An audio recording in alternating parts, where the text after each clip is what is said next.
Do you believe that without these challenges you would be who you are today? And do you believe that you can truly reach your goals without being challenged in life?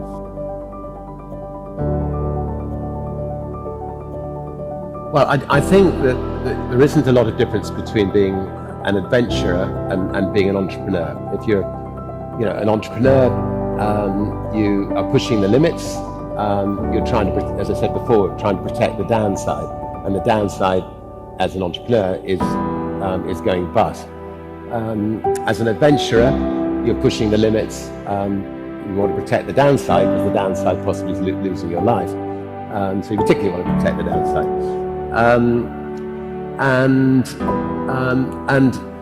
I realized quite early on in life that in order to put Virgin on the map on a global basis, I didn't have the advertising power of our big rivals. So I would have to utilize myself to get out there and make sure that the world knew about Virgin.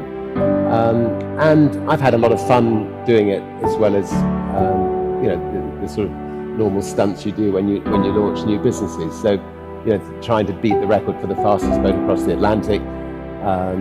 Yes, we ended up sinking the first time, but we came back and were successful the second time. Trying to be the first person to fly the Atlantic in a balloon. Yes, we sank the first time, but anyway, the second time we were successful, and so on. So, but I think it helped portray Virgin, as a company that was adventurous and was willing to literally, push the balloon out or the boat out, believing in their company enough to put it on the map. Anyway, it's been a lot of fun doing it, and it seems to have worked. The film, and we look at the myriad and compilation of the various companies you built under one brand into one of the world's biggest and largest companies. In the early years, and you started Virgin, I believe, when you were 20, I'm sure that people were telling you from the sidelines, this can't be done. You could never build this kind of company with this many different entities. How have you dealt over the years with adversity and also with other people's opinions? Yes, conventional wisdom will say that, and I suspect, any of you who've been to business schools, you'll be taught, you should specialize in one area and try not to stray from that area, and that the best businesses in the world are those businesses that stick to their core. And actually, if you look at the top 20 brands in the world, you have got Nike specializing in shoes. You do have Microsoft specializing in computers, or Coca-Cola specializing in soft drinks, and you can't really imagine Coca-Cola airline. Or but I don't think personally, I think rules are made to be broken, and what we've at Virgin tried to do is to create a way of life brand, a brand that tackles major companies in quite a lot of different sectors, and it wasn't something we actually set out to do. I left school at 15 to because I wanted to start a magazine run by students to try to put the world right. There was the Vietnamese War going on. I'm afraid the equivalent of what's happening in Iraq, but in Vietnam. I was against it, and I was wanted a voice to campaign to try to to stop it, or have play our little bit in trying to stop it. There was the way we were being taught at school.